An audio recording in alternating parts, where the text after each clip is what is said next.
I'm Jubal Brown, and I'm an expert level off-road racer who's competed at the International 6-Day Enduro, the Australian 4-Day Enduro, and ridden for the factory-supported FMF RPM KTM racing team Maxxis. I wanted to tell you about my experiences with the new Lectron Billetron carburetor and how they stack up compared to the older 38 H Series Lectron and OEM carburetors. The first time I used Lectron was on my 2017 GasKast EC300. Now with over 700 hours and almost 5 years later, the bike and the carb are still going strong. I choose Lectron over the OEM carb simply because I ride all the time, all over the place, and I don't want to mess with jetting or anything like that.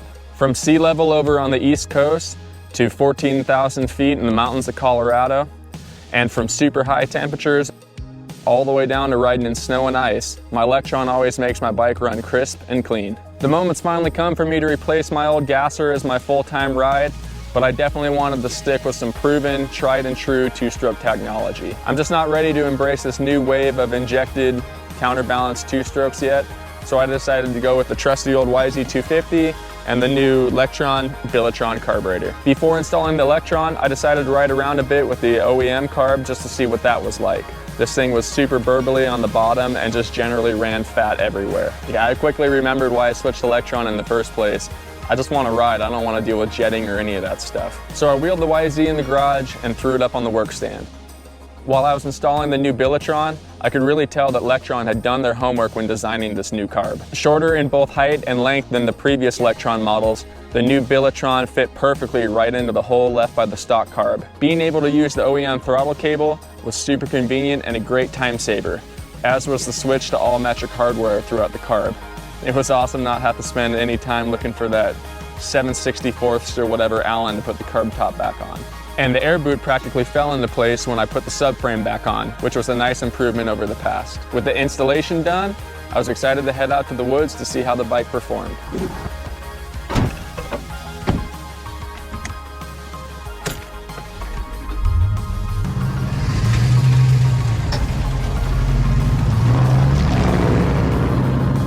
Right away, I was loving that left side choke.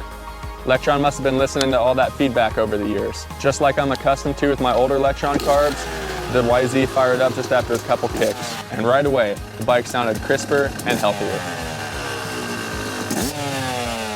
A couple test laps made me realize that even though the bike ran way better than stock, it was still a little bit rich. Thanks to the new shorter overall height, I was just able to loosen the clamps around the air boots and turn the carb to the side so I could pull the slide out and adjust the metering rod.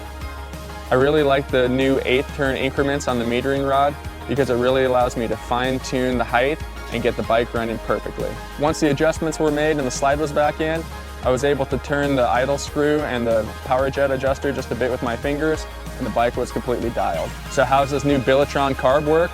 Well, it flat out rips. The added bottom end grunt is ridiculous.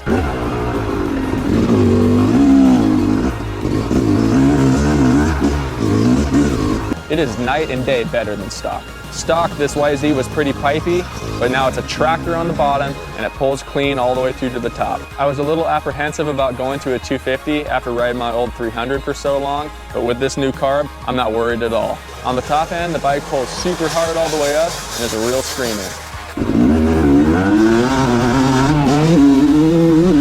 Overall, I couldn't be any happier with this new Billetron carburetor.